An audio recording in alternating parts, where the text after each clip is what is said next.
नमस्कार, स्वागत है आपका खबरों की खबर में। मैं हूं आपके साथ वक्ता। आज खबरों की खबर में बात उस ब्रह्मास्त्र की जो कोरोना महामारी के खिलाफ चल रही महाभारत में सबसे बड़ा फैसला भी है और ये अपना सबसे बड़ा असर भी डालने वाला है। खबर जो आपके और हमारे काम की है, खबर जिसमें खौफ नहीं उम्मीद है, खबर जिसमें नफरत नहीं उमंग है, खबर जो हमें हार की दहलीज से जीत की राह पर आगे लेकर जाएगी। और खबर ये है कि आने वाले 1 मई से कोरोना की वैक्सीन हर उस भारतीय को लग सकेगी जो 18 साल की उम्र से ज्यादा के हैं। जी हां, आपने एकदम ठीक सुना। 1 मई से भारत में कोरोना वैक्सीन की सीमा बढ़ाकर अब उम्र सीमा को 18 साल कर दिया गया है। अब तक ये सीमा 45 साल थी। सरकार की तरफ से वैक्सीनेशन का ये तीसरा फेज माना जा सकता है।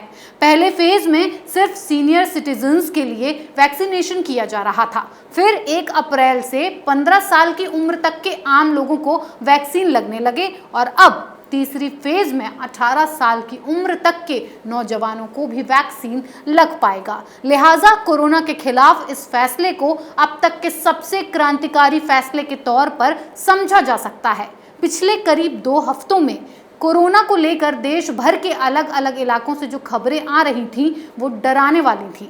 कोरोना की दूसरी लहर में हर दिन संक्रमित लोगों की तादाद बढ़ती ही जा रही थी। ताज़ा हालात तो इतने खराब हैं कि अब 24 घंटे में 2.5 लाख से ज़्यादा लोग संक्रमित हो रहे हैं। राजधानी दिल्ली समेत देश के कई ऐसे राज्य और शहर हैं जहां अस्पतालों में बिस्तर नहीं बचे, कई जगह पर ऑक्सीजन की भारी कमी थी, कई जगहों पर वेंटिलेटर नहीं मिल पा रहे थे। ऐसे में इस महामारी से जंग बेहद मुश्किल होती चली जा रही थी। लोगों के मरने की संख्या दिन दूनी रात चौगनी बढ़ती जा रही है। यहाँ तक कि हालात ऐसे हो गए हैं कि अब तो शमशान में भी शवों को जलाने के लिए पहले से रजिस्ट्रेशन करवाना पड़ रहा है। तो आप अंदाजा लगा सकते हैं कि कितनी भयानक स्थिति हो चुकी है। लोगों को डॉक्टर के यहाँ नंबर लगाते आपने कई बार सुना होगा कि अरे उस डॉक्टर के यहाँ बड़ी लंबी लाइन लगती है, पर यह बात पहली बार सुन रहे हैं कि इस वक्त हालात ऐसे हो चुके हैं कि शमशान के बाहर भी लोगों को लंबी कतार में खड़े होकर इंतजार करना पड़ रहा है। कोरोना की इस गंभीर समस्या को देखते हुए, कोरोना के इस आउट ऑफ कंट्रोल मोड को देखते हुए प्रधानमंत्री नरेंद्र मोदी पिछले कई दिनों से लगातार मीटिंग कर रहे थे। अलग अलग राज्यों के मुख्यमंत्रियों के साथ मीटिंग हुई, डॉक्टरों के साथ अलग अलग लेवल की मीटिंग हुई, जो कोरोना वॉरियर्स हैं उनके साथ मीटिंग हुई और फिर मीटिंग हुई उन दवा कंपनियों के साथ जो भारत में वैक्सीन बना रही हैं। और फिर इस मुश्किल घड़ी में भारत सरकार की तरफ से जो फैसला लिया गया वो इस जंग में उम्मीद की किरण की तरह काम करने वाला है कि जितना ज़्यादा टीकाकरण होगा उतना ही ज़्यादा कोरोना को काबू किया जा पाएगा और युद्ध की संख्या अपने भारत देश में 65 से 70% तक है, जो 18 साल से ऊपर हैं और सरकार के फैसले के बाद जिनका नंबर आ रहा है। पर अब इस बीच सवाल ये उठता है कि आखिर वैक्सीन के इतने डोज आएंगे कहां से कि 18 साल से ज़्यादा की आबादी को ये लग सके। ये सवाल बेहद लाजमी है। देश में 18 साल से ज़्यादा उम्र की करीब 75 करोड़ आबादी है। ऐसे में वैक्सीनेशन को लेकर उठ रहे इस सवाल को बेहतर तरीके से समझने की ज़रूरत है।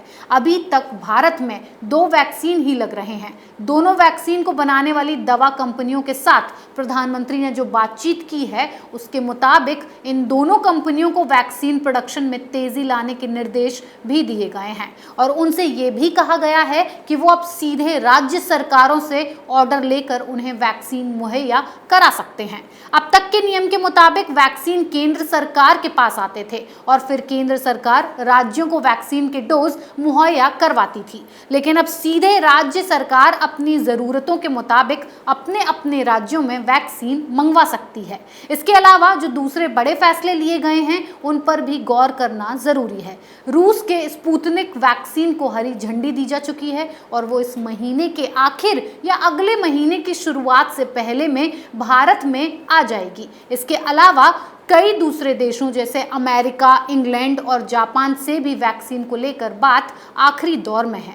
वहां के अलग अलग वैक्सीन भी जल्द ही भारत में उपलब्ध हो जाएंगे। ऐसे में उम्मीद की जा सकती है कि वैक्सीन को लेकर कमी आने नहीं दी जाएगी, साथ ही कोरोना से जंग लड़ने में मदद हो सकेगी। चीन का गिफ्ट पूरे देश को भारी पड़ गया है, जिससे लड़ने की हर संभव कोशिश भारत कर रहा है, भारत सरकार कर रही है। यही नहीं, भारतवासियों के साथ साथ भारत हर उस देश की मदद के लिए भी आगे आ रहा है जहां लोग कोरोना से पीड़ित हैं और स्थिति बेकाबू हो चुकी है। उन देशों के लिए मसीहा बनकर वैक्सीन उपलब्ध करवा रहा है। साथ ही भारत में बढ़ रहे कोरोना संक्रमण को काबू करने के लिए हर रोज नए कदम उठाए जाते हैं और उम्मीद है जल्द ही इस डरावनी बीमारी से छुटकारा पाया जा सकेगा। देखिए, ये कहना पूरी तरह से सही नहीं होगा कि कोरोना की वैक्सीन आ गई है तो ये बीमारी जल्द ही जड़ से खत्म हो जाएगी। नहीं, ऐसा बिल्कुल नहीं है।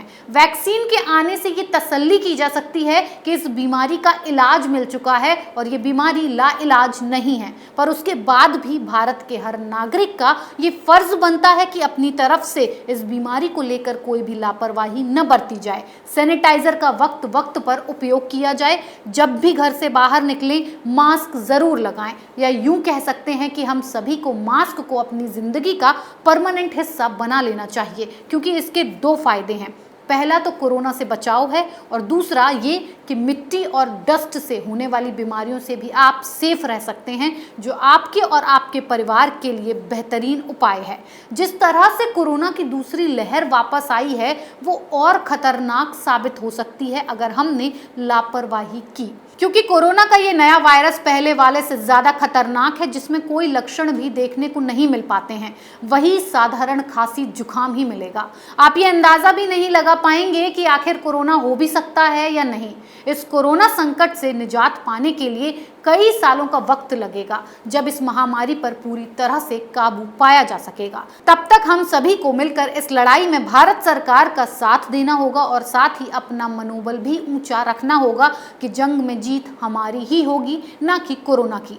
अभी तक भारत में 12 करोड़ 71 लाख से ज्यादा लोगों को टीका लग चुका है और ये आंकड़ा बढ़ता ही जाएगा। वहीं डॉक्टर हर्षवर्धन ने भी एक खुशखबरी दी है कि मृत्यु दर का आंकड़ा 1.18% ही है, जो लगातार घटता जा रहा है। लेकिन इन उम्मीदों और फैसलों के बीच एक बड़ी बात यह है कि कोरोना को लेकर हमेशा सतर्क रहें। मास्क और सोशल डिस्टेंसिंग बेहद जरूरी है। वैक्सीन के दोनों डोज लेने के कम से कम 15 दिनों बाद ही आप इस वायरस से लड़ने के लिए समर्थ होते हैं। इसीलिए उससे पहले हमेशा सावधान रहें। अगर आप इस बात को लेकर बेफिक्र हैं कि आपको कोरोना हो चुका है, अब फिर ये नहीं होगा, तो सावधान, ये दोबारा हो सकता है, ज़्यादा खतरनाक हो सकता है, आपको बेवजह परेशान कर सकता है। ऐसे में अपना ख्याल रखें, सावधान रहें और सतर्क रहें। कोरोना के इस एपिसोड में बस इतना ही, पर हर खबर के पीछे की खबर हम आपके लिए लाते रहेंगे। हमारे वीडियो को लाइक करें और कैपिटल टीवी को सब्सक्राइब करें। नमस्कार। अगर आपको हमारा वीडियो पसंद आया हो तो इसे लाइक करें, हमारे चैनल को सब्सक्राइब करें और हाँ, बेल आइकन दबाना ना भूलें, ताकि आप तक हमारे वीडियो की नोटिफिकेशन पहुंचती रहे। आप अपना सुझाव हमें कमेंट बॉक्स में दे सकते हैं। हमारे साथ जुड़ने के लिए शुक्रिया।